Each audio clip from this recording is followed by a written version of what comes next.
मुखात सुखाची साखर ठेवून जोडली जन्माची नाती।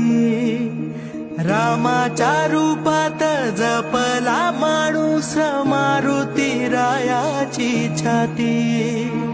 वाघाची लीलानी कपाळी टिळा तो जेड अंधारासाठी। धनक भीतीची नवती भवती आभाळ रे माझ्या पाठी।